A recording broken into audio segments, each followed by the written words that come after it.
Hey ladies and gentlemen, this is Mr. Reese again. I just wanted to make a video just kind of explaining these social contracts a little bit to kind of help you with what you are going to, research a little bit more about today. So with that being said, let's get started.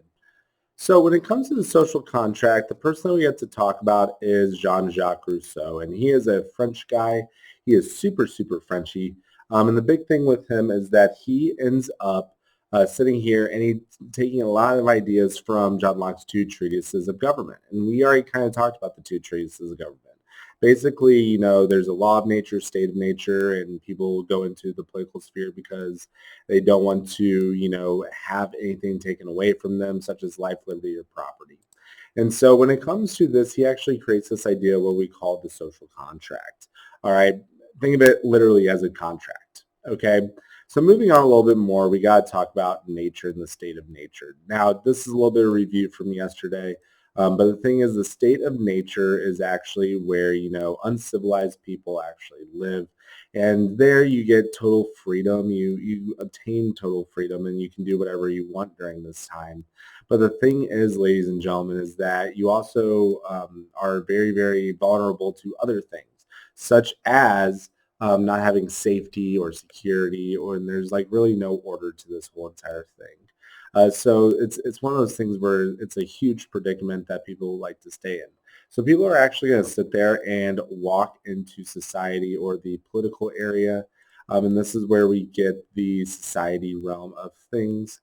All right, with that being said, you do lose some things such as the absolute freedom of living out in nature and the idea of like doing whatever you want.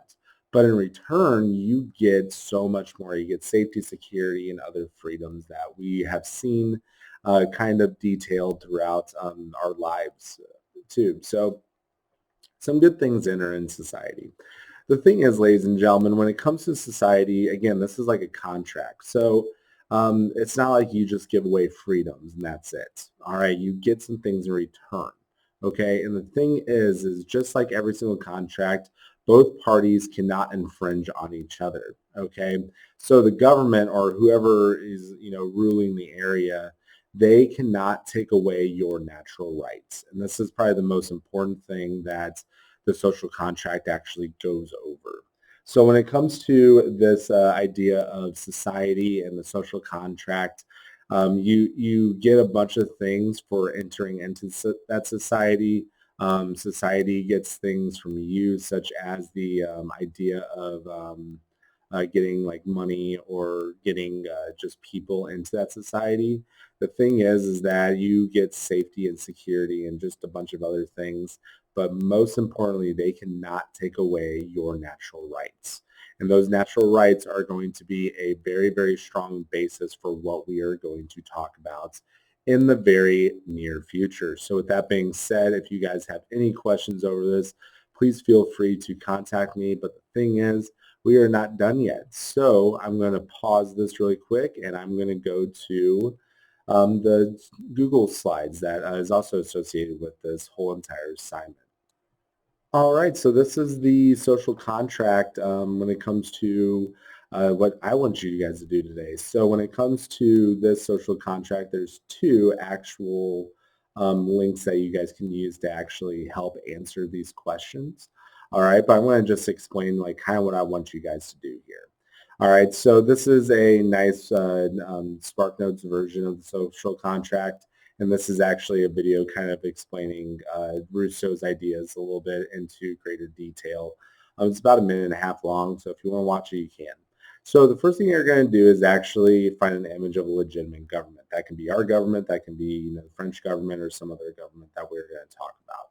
And then we have what we call a sovereign. Now you all know what the sovereign actually are because you guys all know the term sovereignty at this point. So when it comes to the sovereign, you're going to find an image of people in society.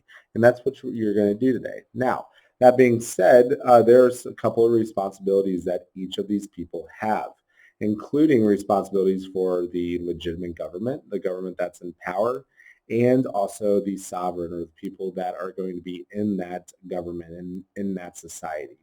Okay, now there is going to obviously be some friction between these two, and this is where you type in right here just the different things that a lot of the times government and the people actually like disagree upon. You can even use the example today with the pandemic. So one thing that our government is disagreeing upon with its people is, the stimulus check. All right, so there's some friction between that because the people believe that getting that stimulus check will make their life better in this pandemic. And the thing is that the government's saying, we don't know if we want to give this to you. So the people are going to say, maybe this is infringing on our life. And the government is saying, no, it's not infringing on your life. So there's this friction there that we see definitely. So that's just one example that you can use as a friction point between the legitimate government and the sovereign.